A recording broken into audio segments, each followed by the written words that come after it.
All right. Well, welcome to today's Lunch and Learn for Leaders and those who want to be. I am Jill Valdez, your host. I am with Link Consulting, and I'm super excited to be joined today. And I'm so happy for all of you who have joined me today as we talk about a very important topic. Let me ask you this. Have you ever found yourself overwhelmed with tasks, wishing there were more hours in the day? Yes. Yeah. Yeah, For sure. yeah, of I'm like, course. can I just clone myself? So struggling to juggle multiple responsibilities while still striving for excellence, it's a common challenge for leaders like us. But what if I told you there's a powerful solution that not only alleviates this burden, but also fosters growth and efficiency within your team? Today, we're going to dive into the correlation between time management and delegation, two fundamental skills that can revolutionize the way that we work and the way that we lead. I had a client that I was working with. I started working with her last year, and we were talking, and she was just talking about how overwhelmed she was and all of the different tasks that she had to do. And I knew, I've known her for a while, and I said, well, isn't there someone on your team who could do it? And I mean, we were on the phone, but I could still feel the light bulb all of a sudden turning on over her head. And she's like, you know what? I, I, I do have a team. Why am I not bringing them into this? And so for the next few months, we coached her on how to delegate. It was pretty amazing because then we were getting towards the end of our time and our engagement together. And her father and her father-in-law suddenly passed away. And so she was out of the office and away from work for a month. And she came back. She didn't have a million emails. She didn't have a bunch of fires to put out. She had a stack of mail to go through. But for the most part, her team was able to completely run this business. And she was like, oh my gosh, this is amazing. The peace of mind that gave her. So in our fast-paced world where demands on our time seem to multiply by the minute. I don't know about you. I remember when I was a director of operations at the hospice agency, all of a sudden I'd be working along, plugging along, and the ding. And I'd check to find out what was happening. And some other new meeting got added to my calendar. I'm like, wait, I'm in the middle of something. I don't have time to stop and have a meeting. But time management is essential for staying ahead. However, as leaders, we often face the dilemma of balancing our own workload with also the need to empower our team. So this is where delegation comes into play. By strategically entrusting tasks to others, we not only free up valuable time for ourselves, but we also cultivate this culture of trust and collaboration. So let's talk a little bit more about what delegation is, because at its core, delegation, it's more than just a means of offloading tasks. It's not like, okay, here's my to-do list today. I hate that. So I'm going to offload that and I'm going to slough that off on somebody. Oh, this task, it's the worst. I'm definitely sloughing that off on somebody. That's not what delegation is. It's a strategic approach to leadership. It involves entrusting authority, empowering team members, and then fostering this culture of accountability. Effective delegation begins with a keen understanding of our team member and their strengths, their weaknesses, and their aspirations. We absolutely have to know that whatever we're delegating something to, who we're delegating that to, that we know that they're going to be able to take it on and be successful in it. Because each member brings a unique set of skills and talents to the table. And yes, I did just hear Liam Neeson in my head say, I have a unique set of skills. I can't do his voice. Oh, well, okay.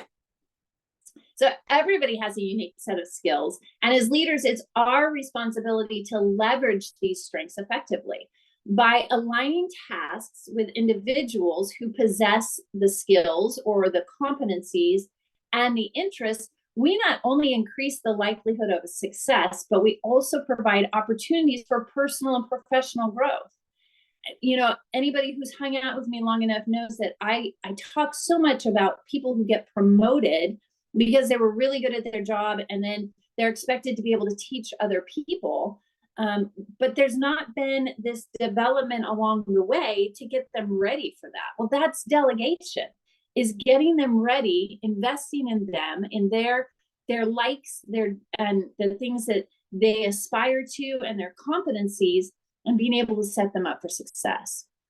And delegation is not a one-size-fits-all solution. It requires thoughtful consideration of factors such as the complexity of the task, the experience level of the team member, and really the broader goals of the organization. I have somebody that I'm working with right now, and if they had their way, they would offload a ton of stuff onto somebody else. But they're still in a place where they're needing to learn what is happening within the organization, so that as they're setting goals, they're setting realistic goals. They understand what it takes to make those goals happen. So not only when delegating are you setting people up for success, but you're setting your company up. Now, while some tasks may be straightforward and lend themselves very well to delegation, others may require more hands-on involvement from the leader. And sometimes what can happen for a leader, I don't know if you've ever been in this situation. There are many days when I was leading where it's like, good grief. You know, it'd be so much faster for me to do this. I can do it so much faster rather than having to invest the time and teaching somebody else to do it. But when that happens, I get very narrow focus, and then there's no growth potential, because if I'm doing everything, then it all depends on my availability. So that's one of the key importance of delegation. So striking the right balance between autonomy and support, right? When we're delegating, we want to make sure that we're delegating and not holding too tightly to the reins, but also not so absent that they're lost. But those are the keys to effective delegation. Okay. Delegation, it's this dynamic process, and it evolves over time. It is not a microwave thing. It doesn't happen right away. Yes, of course, there's going to be some tasks that you can delegate, like, hey, we've got a staff meeting coming up. Can you make the coffee? Can you set up the snacks? Can you set up the room for me? Can you get the projector and everything all ready for me? That's an easy delegation. But when you're thinking about long-term investment, long-term delegation for time management issues, it takes time. As team dynamics shift, projects change, individuals grow, our approach to delegation, we have to adapt that accordingly. So this necessitates open communication, regular feedback, and a willingness to course correct as needed. We've talked about those as being key components of a good leader in many of our other conversations. And so, of course, they play into the act of delegating. But by fostering a culture where people are constantly focused on improvement and learning, then we as leaders can harness the full potential of delegation to drive innovation and to achieve our organizational objectives. Why, and I want to hear from you, why do you think that some leaders hesitate to delegate tasks even when they're overwhelmed with responsibilities? What do you guys think? I think that one reason could be because they don't trust their staff. And maybe that's not true. Maybe it's because they just don't have the confidence, but the staff can do it. But it's a really double-edged sword if that is what you're thinking, because the staff feels that too. Sure, that's good. Anybody else? Sometimes just the wrong person is in place. Sorry. Sometimes it may not just be the right person to delegate to, so it'll like either they just can't handle it or it's not their forte. Yeah. Sometimes that can be an issue. I know my own, what I do, there's things I can't delegate. It's my legal license responsibility. So there's a lot that I cannot delegate, but in a business sense, there's a ton of things that can be delegated out, that can be given to another person. Some of them are simple tasks, and other ones are hey, why don't you do this? You're really good at this thing. Yeah, Let's give it a try. Let's support you. good. Also, And And Go sorry, ahead. go ahead, Irene. Also to segue off of what Dave was saying, maybe delegate some tasks to some people, see how they handle it, and just progress with the responsibility, or the opportunities you give them as time goes on, and that allows them to see their personal growth and empowers them. So yeah, good. Yeah, I was going to say some similar things to what everyone has said thus far, but as you were speaking, I was recognizing that, like in my world, offering technology that's meant to automate tasks, what I've seen is that sometimes people are resistant to change because maybe they've built an internal process around a task, and then it might be just that they don't trust someone to be able to handle it. But it also often is the case that there are ways to do it better, and that can be a good opportunity to like empower somebody and delegate. Yeah. Shannon, what were you going to say? I was actually agreeing that at times we try to delegate, and at times maybe the staff member hasn't done it the way that it needed to be done, so then we lose faith in their ability. Yeah. There's that piece of, because they're not you and they're going to do it different, even if they did it exactly as you told them how to do it, it's still going to look different just because it's them doing it and not you. The reasons are so varied, just like we talked about today. But one of the common concerns that I've seen is the fear of becoming irrelevant. Leaders may worry that by delegating tasks, they risk diminishing their own importance or losing control over critical aspects of their work. So this fear can be particularly pronounced in competitive or sometimes fast-paced environments where the pressure is to demonstrate. If people are feeling insecure about their job, if they feel like they have to perform in order to be safe in their role, then that creates a lot of high pressure. However, succumbing to that fear can ultimately hinder personal and, of course, organizational growth. It limits the potential for collaboration, innovation, and collective success. So why should leaders embrace delegation despite these concerns? Well, first, delegation is a powerful tool for empowerment. How amazing it would be for us to empower the people that we're leading to actually do their job to the point that where they get to so advance that maybe someday they can do our job. When leaders entrust tasks to their team members, they not only demonstrate confidence in their abilities, but they also create these amazing opportunities for growth and development. By empowering team members to take ownership of their work, leaders foster this culture of trust and collaboration and accountability that is essential for organizational success. You've heard me say over and over again, trust and accountability, commitment, those are all aspects of fundamentals of a functional team. And so it's important when we delegate, that starts building all of those things and making them even stronger. So rather than diminishing their relevance, effective delegation allows leaders to leverage the diverse talents and perspectives within their team to achieve shared goals. And here's what happens. And I wish that leaders would get this.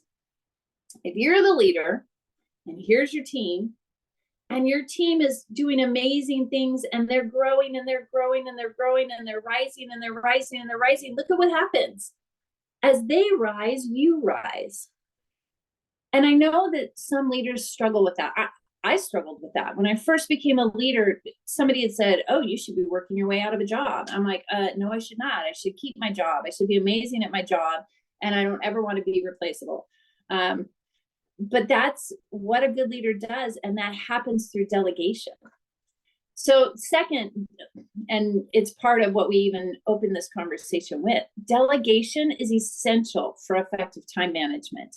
In today's fast-paced world, where demands on your time are ever increasing, the ability to prioritize tasks and focus on high impact activity is crucial. So by delegating routine or less critical tasks to capable team members, leaders can free up valuable time to tackle strategic initiatives, drive innovation, foster long-term growth. This not only increases individual productivity, but it also maximizes the collective output of the team, leading to greater efficiency and effectiveness. And then furthermore, delegation, it's the catalyst for development. By assigning challenging tasks and providing opportunities for growth, leaders empower their team members to expand their skills, their knowledge, and their capabilities. So this investment in personal and professional development, look, this is something that is a real high priority, especially for the workforce that's coming in. They don't want to just come in and clock out. They want to come in and know that they're making a significant impact on the outcome and the success of the company. And they want people to invest in them.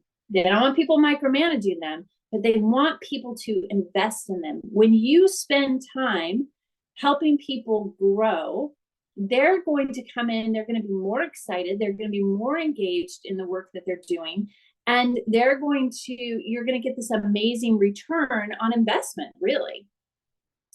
Through delegation, leaders not only nurture talent within their organization, but they also position themselves as mentors and facilitators of growth. Dave, you were talking about wanting to get into coaching and consulting more.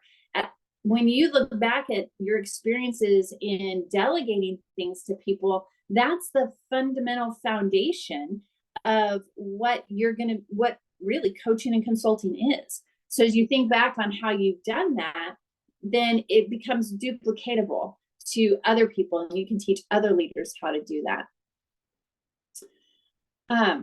So now that we understand the importance of delegation, let's talk about how to master this art. Because again, it can be really, really messy, or it can be really, really amazing. So first of all, you've got to know your team. Take the time to understand your team members, their strengths, their weaknesses, and their aspirations. Make sure that you are tailoring delegation assignments to align with their skills and their development goals. I met with somebody one time, and we were talking about, like, where do you see yourself in 3 to 4 years? What do you want to do in this company? And they said, you know what? I want to stay exactly where I am. I love the work that I do. I have no desire to be in management or leadership. And so we knew that that was somebody that we weren't going to invest a lot of time and energy into leadership development or giving them those higher responsibilities, because they had no aspiration for that. And not that they wouldn't have done a good job because they were a team player, but we would have been robbing somebody else who did want to aspire to a different position from that opportunity of growth. So it's really important that we know who is our team, what are their strengths, what are their weaknesses. It would be horrible to assign like, hey, can you set up the computer for the next meeting, to somebody who has no technical skills. You got to know this about people. Otherwise, you set them up for failure, and then it just becomes very frustrating. It's not a pretty picture when that happens. The next thing is, when you're delegating, is set clear expectations. Clearly define the task, its objective, and the desired outcome. Ensure that your team members understand their responsibilities and have the necessary resources to succeed. You know, bottom line, when you're delegating, one of the things that I suggest to people, and that I used to do, is I would say, look, here's what I need you to do. I don't care how you do it, because you're going to do it different than me, and I already know that. But at the end of this project, or at the end of this assignment, this is what needs to be in place.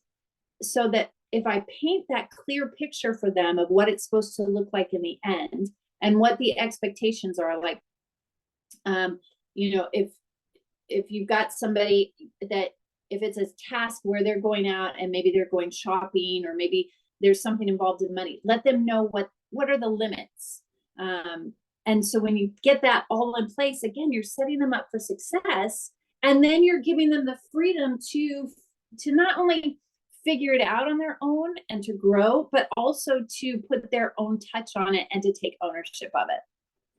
Which ties into point number 3, grant authority and responsibility. Delegate not just tasks, but also the authority to do the task. Trust your team members to make decisions, to take ownership of their work while providing that guidance and support when needed. And then provide ongoing support. Delegation, it doesn't end with the assignment. It's an ongoing process. Offer feedback, guidance, resources, have check-ins, not obsessively so, but to the point where, again, they know that they're not doing this on their own and trying to have to figure it all out on their own. You're there as a resource for them. You're there to offer them support. You want to see them succeed, so that they know that they have somebody in their corner. You want to help them navigate the challenges and excel in their roles. And then finally, celebrate success and learn from the failures. Recognize and celebrate whatever the achievement is. I mean, it doesn't matter how small it is. Celebrate. When something goes well, celebrate it. When you've delegated something and somebody's done a great job, give them a kudos. Give them a shout out. Send them a thank you note. Again, that's a whole nother topic about how you show appreciation to somebody. But do so. Celebrate the thing that they've done. And view failures as opportunities for learning and growth, both for yourself, for the individual, and then for the team as a whole. So I want to hear from you. How have you successfully implemented delegation within your team, and what challenges have you encountered along the way? This is a great question. I'm just thinking back to a previous career in the wine industry, and we were kind of overhauling our logistics department and what our process was, basically from sale to shipment. And so I kind of did a whole audit, wanted to walk through the process myself, and so I could really then translate that to our team being able to do it successfully. And I think I had a lot of success because I also involved them in the process, in evaluating it and coming up with a plan to address some of the challenges. And I think empowering them to be involved was a key to the success. But then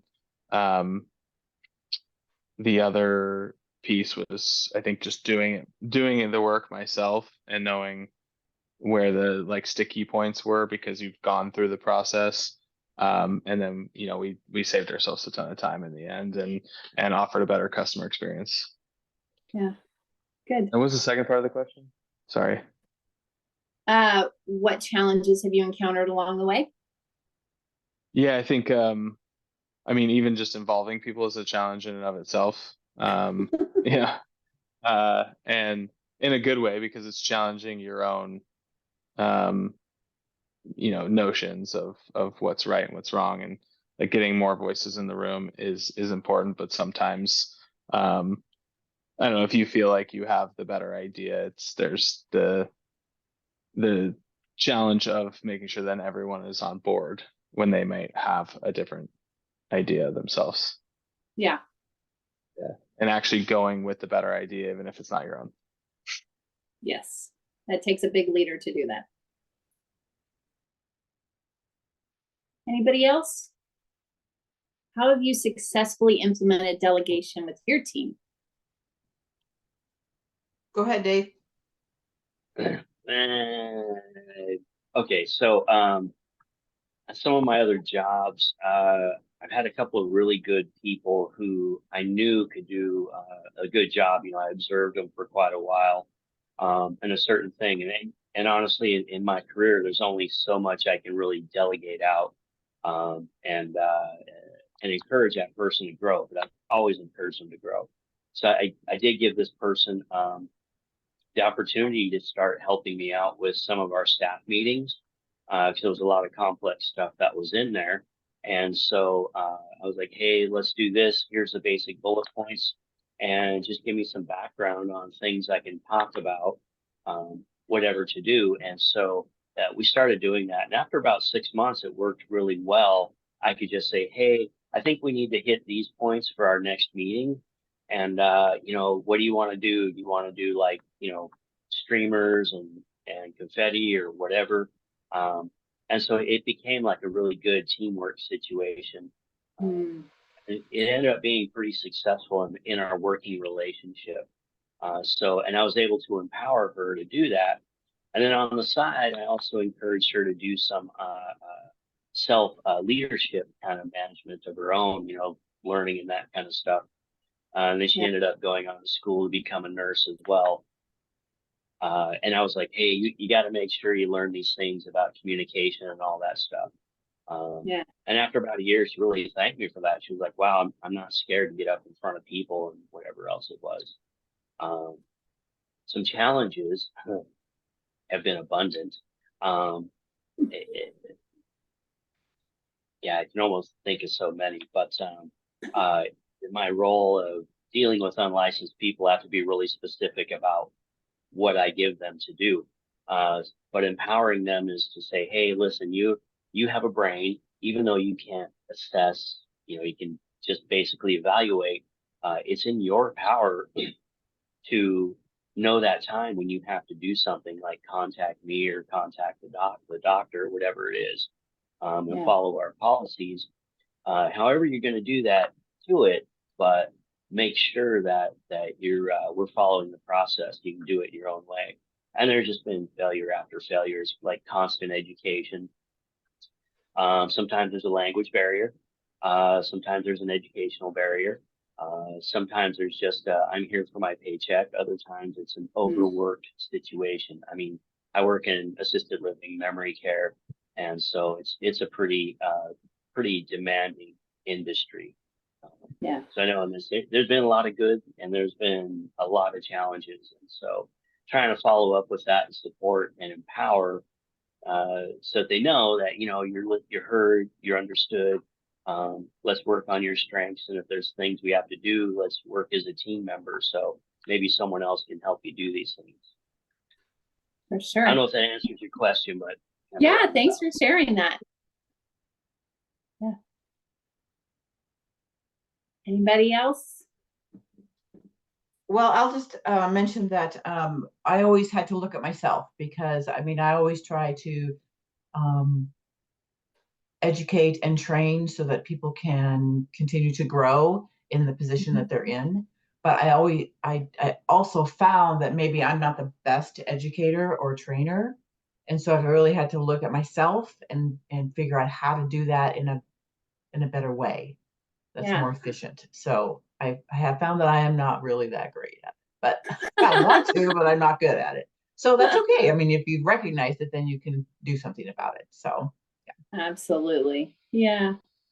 Well, it is 12:30. I want to be considerate of everybody's time. Thank you so much for joining us. Let's commit to leveraging delegation to its fullest potential, honoring the individuals and the contributions of each member of our team. Thank you for joining me today. I look forward to continuing our conversation. Of course, you can connect with me on LinkedIn, or you can go to linkconsulting.info. When you go to the website, there will be a pop-up, and you get to have my free ebook, Confident Leadership, How to Be a Confident Leader of a Committed Team Providing Stellar Service. Again, thank you so much for joining us, and I hope you will join us next week. In the meantime, have a great week. If there's ever any way I can be of assistance to you, feel free to let me know.